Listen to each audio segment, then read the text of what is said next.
सभापती महोदय, हे जे बिल मंत्री महोदयांनी आणलेलं आहे डान्स बारचं, हे बिल खऱ्या अर्थानं आर पाटील साहेब ज्यावेळेस गृहमंत्री होते आणि त्यावेळेस मी पण त्यांचा खाजगी सचिव म्हणून त्यांच्यासोबत काम करत होतो. ह्या बिल आणल्यानंतर आपल्याला माहीत आहे की या संघटनेचे जे अध्यक्ष होते त्यांनी त्यांच्यावर आरोपसुद्धा केले होते आणि मग त्यांना विधानसभेत बोलवून त्यांना शिक्षासुद्धा झाली होती. एवढा इतिहास या डान्स बार क्लोजिंगचा मोठ्या प्रमाणात त्यावेळेस झाला होता. त्याच्यामागचा मूळ उद्देश त्या बिलामध्ये हा होता किंवा त्यांनी एवढं कडक केलं होतं की ज्या झोनमध्ये डान्स बार चालू असला मिळेल त्या झोनच्या DCPंना सस्पेंड करायचं, सिनियर PIला सस्पेंड करायचं आणि नंतर पुढच्या काळामध्ये ते हळूहळू थोडं कमी होत गेलं आणि आज पुन्हा जी परिस्थिती पहिले होती त्या परिस्थितीवर आपण आलेला आहे. आज हे बिल आणण्याचं मूळ उद्देशच तो आहे की कायद्यामध्ये ज्या प्रोव्हिजन आहे त्याचं इम्प्लिमेंटेशन किंवा त्याच्यावर आपण व्यवस्थित आपलं डिपार्टमेंट काम करत नसल्यामुळं जो ऑर्केस्ट्रा म्हणून आपण हॉटेलमध्ये आता ज्या परवानग्या देतो परफॉर्मन्स म्हणून, जर आता डान्स बार जरी नसेल तर आता आपण पाहिलं की व्हेजिटेरियन जेवणाचे जेवढे इथं बार हॉटेल्स आहे तिथंसुद्धा आपण परफॉर्मन्स लायसन देतो.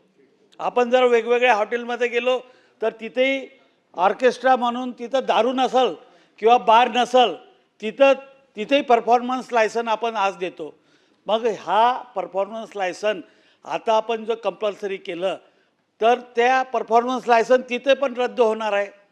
जसं आता सतीश पाटलांनी सांगितलं की वेगवेगळ्या कार्यक्रम असतील तिथं जे परफॉर्मन्स लायसन आपण घेत होतो त्या परफॉर्मन्स लायसनवरही अडचण येणार आहे. म्हणजे इम्प्लिमेंटेशन जे कायद्याचं बरोबर झालं नाही म्हणून आपल्याला ही नवीन दुरुस्ती आणण्याचं काम आता नव्यानं आपल्याला करायला काम पडलं.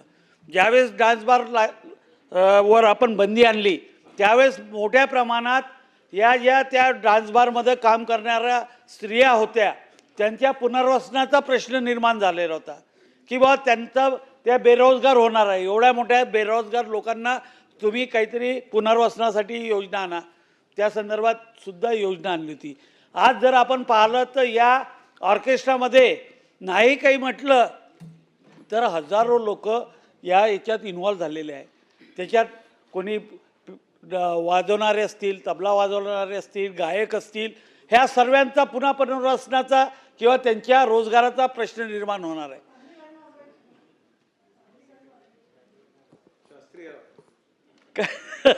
नाही असं नाही.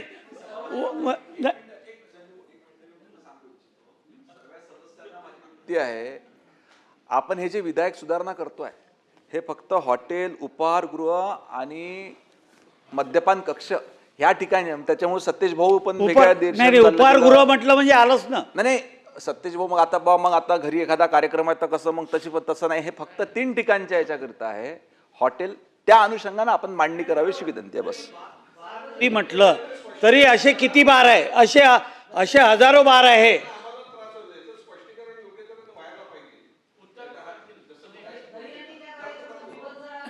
नाही मंत्री महोदयांनी जे आता एक्सप्लेनेशन दिलं तरी आता सध्या जिथं मद्यपान नाही आहे तिथेही ऑर्केस्ट्रा आहेच. आज नाही आहे का? आपण चला दादरच्या तिथं गाणे म्हणणारे 2-3 लोक असतात, गाणं म्हणत असतात, गझल म्हणत असतात, वेगवेगळ्या याच्यात त्याच्यात आलं ना. मग हा जो वर्ग आहे हे बेरोजगार होणार आहे. म्हणजे उद्या आपण हा कायदा आणून राहिलो परंतु आपण जो नाही नंतर सांगा ना, तुम्ही नंतर सांगा ना. मंत्री महोदय, नृत्य झालं तर त्याच्यावर कारवाई करणार आहे. त्याच्यामुळे आपलं चुकीचं प्रोसिडिंग त्या ठिकाणी संगीतावर बंदी नाही आणलेली. बरोबर आहे. माझा मूळ मुद्दाच तो आहे की जो कायदा आहे त्या कायद्याची अंमलबजावणी बरोबर होत नाही आहे. आपली यंत्रणा तिथं कुचकामी होत आहे. ती यंत्रणा कुचकामी होत असल्यामुळं आपण हे नवीन नवीन कायदे आणूनही उपयोग होणार नाही जोपर्यंत आपण आपल्या यंत्रणेला काहीतरी दोषी धरणार नाही.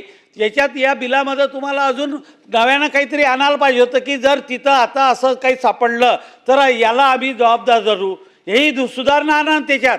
परंतु हे सातत्यानं आपण हे आणत राहू आणि जी अंमलबजावणी करणारी यंत्रणा आहे ती जर व्यवस्थित काम करणार नसेल, ती तिथं कुठेतरी आपले वेगळे हितसंबंध साधून त्याला परवानगी देत असेल, ते चालू देत असेल तर हे कायद्यानं बरोबर नाही.